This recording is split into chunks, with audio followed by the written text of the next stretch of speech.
రాష్ట్రంలో గత కొద్ది రోజులుగా కురుస్తున్న భారీ వర్షాలు తగ్గుముఖం పట్టాయి. దీంతో వరద బాధిత ప్రాంతాల్లో అంటువ్యాధులు ప్రబలకుండా కట్టుదిట్టమైన చర్యలు చేపట్టాలని రాష్ట్ర ప్రభుత్వ ప్రధాన కార్యదర్శి శాంతికుమారి జిల్లా కలెక్టర్లను ఆదేశించారు.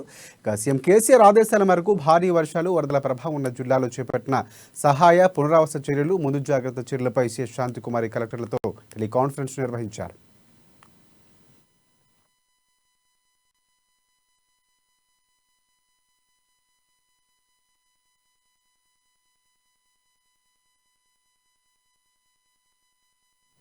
ఇక టెలికాన్ఫరెన్స్లో మాట్లాడిన సిఎస్ శాంతికుమారి ఇప్పటి వరకు వరద బాధిత ప్రాంతాల్లో జిల్లా కలెక్టర్లు, పోలీసు అధికారులు, జిల్లా యంత్రాంగం మొత్తం చేసిన సమిష్టి కృషితో ఆస్తి ప్రాణ నష్టాన్ని తగ్గించగలిగామన్నారు.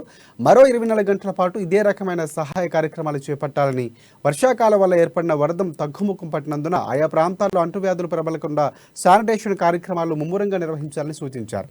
ఇప్పటికే ఏర్పాటు చేసిన పునరావాస కేంద్రాల్లో బాధితులకు మౌలిక సదుపాయాల ఏర్పాటు, సరిపడా ఆహారం, మంచినీరును ఏర్పాటు చేయడంలో తగు జాగ్రత్తలు తీసుకోవాలని సూచించారు. అంతేకాదు సహాయ కార్యక్రమాలను అందించేందుకు గాను ఇప్పటికే సహకరిస్తున్న ఎన్డీఆర్ఎఫ్ బృందాలను అక్కడే కొనసాగాలని కూడా స్పష్టం చేశారు సిఎస్ శాంతికుమారి.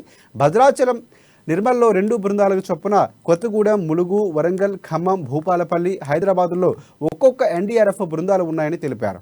పునరావాస కార్యక్రమాలకు ఏ విధమైన సహాయం కావాలన్నా అందించేందుకు ప్రభుత్వం సిద్ధంగా ఉందని స్పష్టం చేశారు.